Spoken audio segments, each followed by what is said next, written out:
The fire has burned down to a low red glow, and outside the walls, the world has gone completely silent. Not the silence of night, but the deeper silence of a northern European winter, when the wind has died and the frost has crept across every field and every roof until the whole village seems frozen in place. It is somewhere in the countryside of England or northern France, near the turn of the 14th century. Inside a single low room, a family lies close together in the dark, wrapped in coarse wool, their breath faintly visible in the cold air. A few feet away, separated only by a low wooden partition, their animals stand in the same building, and the warmth of those animals is part of what keeps everyone alive until dawn. For these people, winter is not a season to enjoy. It is a season to survive. The cold can kill. The dark stretches long and heavy, and the food they eat now was harvested months ago and must be made to last until the earth softens again. There are no thermometers, no stored electricity, no way to simply turn up the heat. There is only knowledge, preparation, and the slow-earned wisdom of generations who learned, winter after winter, how to hold death at a distance. So, how did they do it? How did ordinary medieval villagers with no modern technology of any kind survive the deadliest winters that Europe could throw at them? That is the question we are going to answer completely, step by step, exactly as they lived it. Before we begin, if you are fascinated by how everyday people endured the extraordinary, consider subscribing to Every Life Explained. This channel exists to uncover the forgotten reality of ordinary lives from the past, and stories like this one are only possible with your support. To understand the winters these villagers faced, we first have to understand the world they lived in. For most of the medieval period, the vast majority of people in Europe were peasants, tied to the land and to the rhythms of the agricultural year. They lived in small villages, often clustered around a manor and a church, and their entire existence was organized around one relentless goal: producing enough in the warm months to survive the cold ones. Life was governed by the seasons in a way that is difficult for us to imagine today. Spring meant planting, summer meant tending and growth, autumn meant harvest and, above all, preparation, and winter meant endurance. The climate itself was not static across these centuries. During the earlier medieval period, from roughly the 10th to the mid-13th century, much of Europe experienced a comparatively warm and stable phase that historians often call the medieval warm period. Harvests were generally reliable, populations grew, and villages expanded onto land that had never been farmed before. But as the 13th century gave way to the 14th, the climate began to shift. Summers became cooler and wetter in many regions, and winters grew harder. This slow cooling would eventually deepen into the long cold phase that historians call the Little Ice Age. For the villagers living through the transition, this meant that the winters their grandparents had survived were not always the winters they now had to face. The technology available to them was, by our standards, extremely limited. There was no industrial glass for most peasant homes, no central heating, no refrigeration, and no modern medicine. What they had instead was a deep, practical, inherited knowledge of their environment. They knew which crops could survive frost. They knew when to slaughter animals and how to preserve the meat. They knew how to build with the materials around them, how to store fuel, and how to organize an entire community so that the strong helped carry the weak through the leanest months. This knowledge was not written in books that peasants could read. It was carried in memory, in habit, and in the seasonal calendar that everyone followed. Now let us step closer into the life of a single ordinary villager. Picture a young woman in her 20s, born in this village, who has never traveled more than a day's walk from the place where she was born. She cannot read. She owns almost nothing beyond her clothing, a few tools, and a share in the animals and stored food of her household. She has lived through perhaps 20 winters already, and she knows, with a certainty that lives in her body, exactly how dangerous the coming months can be. She has seen the cold take the very young and the very old. She has watched the stored food dwindle. She knows that survival is not guaranteed, and that everything depends on the work already done and the discipline still to come. For her, and for millions like her across medieval Europe, the answer to winter did not begin in winter. It began months earlier, in the golden light of autumn, in the frantic, decisive work of preparation. The single most important act of winter survival was the storing of food, and the most dramatic moment of that preparation came in late autumn. As the grass stopped growing and the cold set in, villagers faced a hard arithmetic problem. Animals eat. Feeding a large number of livestock through a long winter when nothing grows and stored fodder is precious was simply impossible for most peasant households. So, they made a brutal but necessary choice. Around the middle of November, at the time associated in much of Europe with the feast of St. Martin, or Martinmas, many animals that could not be kept through the winter were slaughtered. This was not cruelty, it was survival. The Old English name for November reflected exactly this reality, a name tied to blood and slaughter, because this was the month when the killing was done. Pigs especially were prized for this, because a pig converts food into fat and meat efficiently, and because almost every part of it could be preserved and eaten. The meat that came from this slaughter had to last for months, which meant it had to be preserved. And here, the villagers relied on techniques refined over centuries. Salting was the great preserver. Meat was packed in salt or submerged in strong brine, which drew out moisture and slowed the growth of the organisms that cause rot. Salt was valuable, sometimes costly, and its importance to winter survival is one reason it held such a central place in the medieval economy. Smoking was another method, hanging cuts of meat in the rising smoke of the fire, where the heat and the smoke together helped preserve the flesh and keep it edible far longer than it would otherwise last. Some meat was dried, fat was rendered and saved, blood was used. Nothing was wasted, because waste in autumn meant hunger in spring. Grain, though, was the true foundation of survival. Bread and pottage made from stored grain formed the core of the peasant diet, and the autumn harvest had to yield enough to feed the household through the winter and into the following year, while also setting aside seed for the next planting. Grain was stored carefully, kept as dry as possible, and defended constantly against damp and vermin, because a granary lost to rot or rats could mean starvation. Alongside the grain, villagers stored what root vegetables and hardy produce they could, along with dried peas and beans, which were vital sources of protein through the cold season. Cheese and butter, made in the abundant months when animals gave milk, were preserved to add fat and nourishment when fresh milk was no longer available. Then there was drink.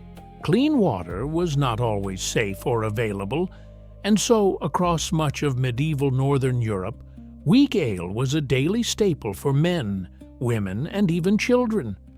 This was not the strong alcohol we might imagine, but a low-strength brew, often called small ale, made from grain and consumed in large quantities. It provided calories, it was generally safer than uncertain water, and it was brewed constantly in villages, frequently by women. In the depths of winter, a warm, thin, grain-based drink was not a luxury, but a source of survival energy. Out of these stored ingredients came the meal that defined peasant life through the winter: pottage. Pottage was a thick, simmering mixture of grains, vegetables, legumes, and whatever else was available, cooked slowly in a single pot over the hearth. A pot could be kept going for days, added to and stretched, feeding a family with something hot and filling when the world outside was frozen and dark. It was humble, repetitive, and utterly essential. That single pot over the fire was, in many households, the difference between endurance and collapse. But food alone was not enough. A person who is well fed can still freeze. And so, the second great answer to winter lay in the home itself, in how these villagers built and heated the small spaces where they spent the long, dark months.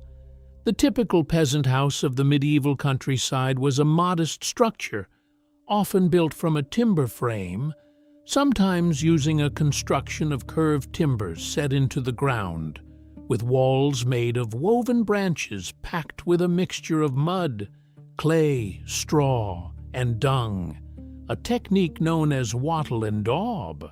The roof was usually thatched with straw or reeds, thick and layered to keep out rain and hold in warmth.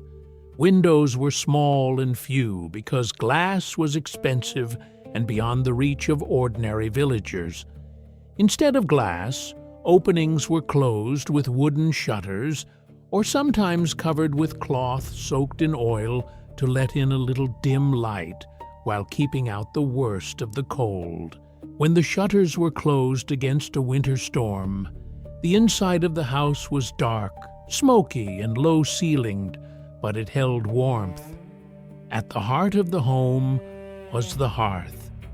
In many peasant houses, this was an open fire set on the floor in the center of the main room, without the chimney we would expect today. Chimneys existed, but they were largely a feature of wealthier homes and later developments, and for much of the medieval period, ordinary villagers simply let the smoke rise and find its way out through a hole in the roof or through the thatch itself. This meant the upper part of the room was often thick with smoke, which was uncomfortable and harmful to the lungs over time. But the fire was the beating heart of winter survival. It cooked the food, it dried wet clothing, and it radiated the warmth that kept the family alive. Fuel for that fire was a constant concern, and gathering it was serious, organized work. Villagers relied heavily on wood, and access to woodland was often governed by custom and law. Peasants commonly held the right to gather fallen and dead wood from the forest, a right sometimes described in old phrases about taking wood by hook or by crook, meaning what could be reached and pulled down without cutting living trees. Woodlands were often managed with real sophistication, through practices such as coppicing, where trees were cut back to the base so they would regrow into multiple straight stems. Communities could harvest a renewable supply of firewood and building material year after year without destroying the forest. In regions where wood was scarce, such as low-lying wetlands and parts of the north, people cut and dried peat from the ground and burned it instead, a slow-burning fuel that could smolder for hours. Every household understood that a winter without enough fuel was a winter that could turn deadly, and so gathering and storing fuel was as vital as storing food. Then there was the extraordinary practical solution of sharing space with animals. Many medieval peasant dwellings were built as long structures, sometimes called longhouses, where humans lived at one end and livestock were sheltered at the other, under the same roof, and often with only a low partition between them. To modern eyes, this might seem strange or unpleasant, but it was ingenious.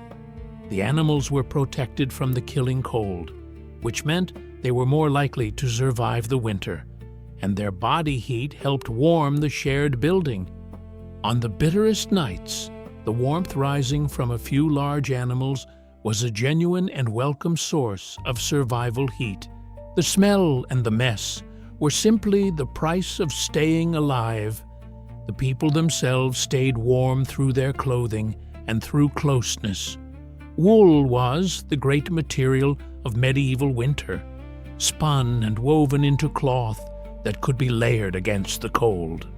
Wool has a remarkable ability to retain warmth even when damp, which made it perfect for a climate of cold rain and wet snow. Beneath their woolen garments, those who could afford it wore linen next to the skin, which was more comfortable and easier to wash.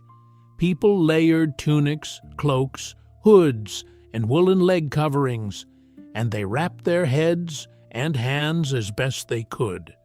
Footwear was often simple leather, sometimes stuffed with straw or dried grass for insulation.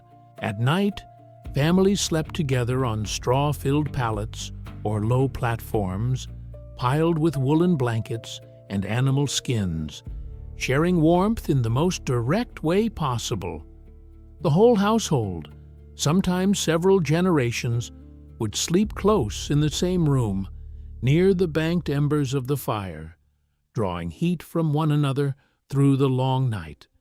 There was another enemy in the medieval winter that is easy to overlook, and that was the darkness itself. In the northern latitudes of Europe, the winter days were desperately short.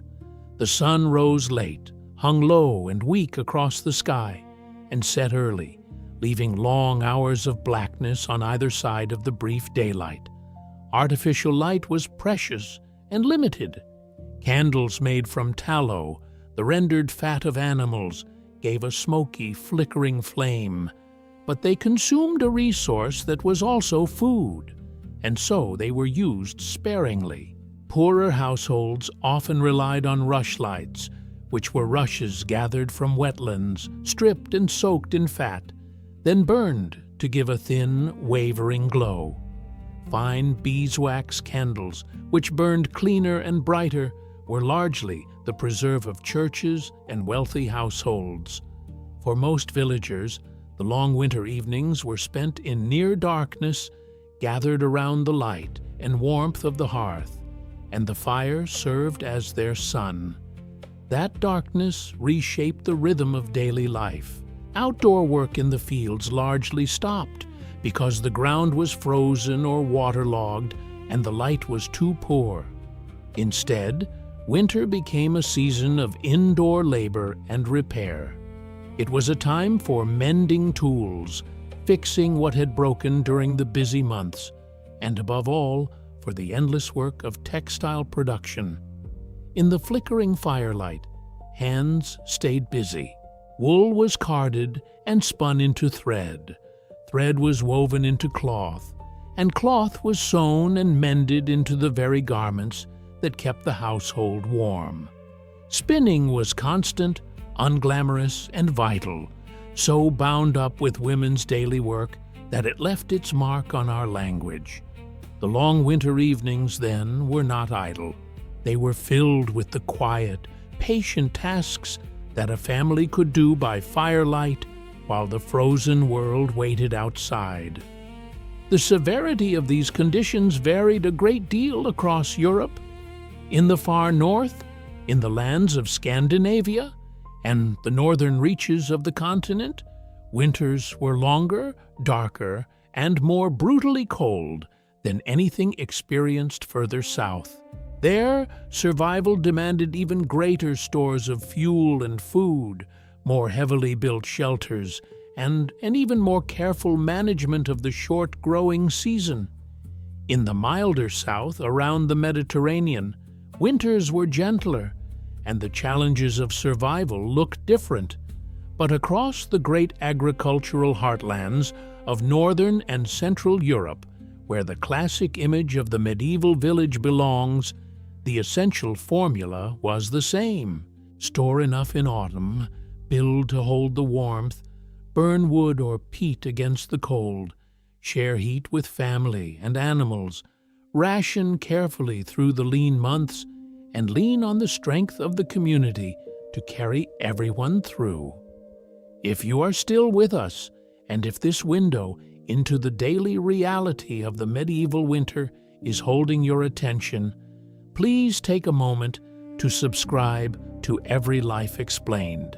Every subscriber helps us keep bringing these hidden histories to life, and there is still a great deal more to this story, including the most dangerous part of the winter of all. Because here is the truth that these villagers understood in their bones. The cold of December and January was hard, but it was not the deadliest part of winter. The most dangerous stretch came later, in the long, lean weeks of late winter and early spring, in the period historians sometimes describe as the Hungry Gap. By late February and into March and April, the stored food from autumn had been steadily consumed for months. The salted meat was running low or gone. The grain in the granary was diminishing, and every meal drawn from it brought the household closer to the bottom of the barrel. Meanwhile, the new crops planted in the ground had not yet grown, and there was nothing fresh to harvest. The animals that had survived the winter were often thin and weak. This was the moment of maximum danger, when a household that had miscalculated or that had suffered a poor harvest the previous autumn could slide into real hunger. Bodies already weakened by months of cold and limited food became vulnerable to illness.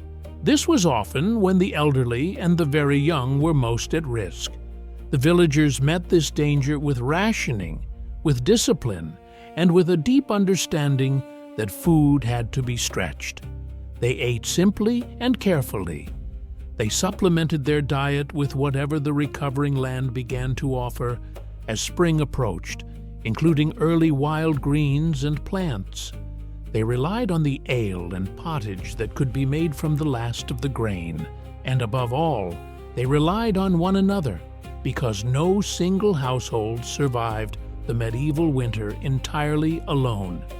This is one of the most important and often overlooked answers to the question of survival. Medieval villages were not collections of isolated families, each fending for themselves. They were tightly woven communities bound by obligation, custom, and mutual dependence. Villagers shared labor, shared resources, and shared risk. The manorial system that governed much of rural life tied peasants to a lord and to a set of duties, but it also, in principle, offered a measure of protection and structure. Common lands allowed shared grazing and gathering. Neighbors helped neighbors because everyone understood that survival was collective. A family that shared food in a hard month might be the family that received food in return the next year. The church, too, was woven into this fabric, marking the seasons with its calendar, offering charity in some forms, and providing a shared framework of meaning that helped people endure suffering they could not always prevent. Even the fields were part of the strategy. The main grain crops for winter, such as wheat and rye, were often sown in the autumn. These seeds lay dormant in the cold ground through the winter, and remarkably, a blanket of snow could actually help protect them, insulating the young plants from the killing frosts and giving them a head start when spring finally arrived. The villagers had learned to work with the winter rather than simply against it, timing their planting so that the land itself did some of the work of survival while they endured the cold indoors.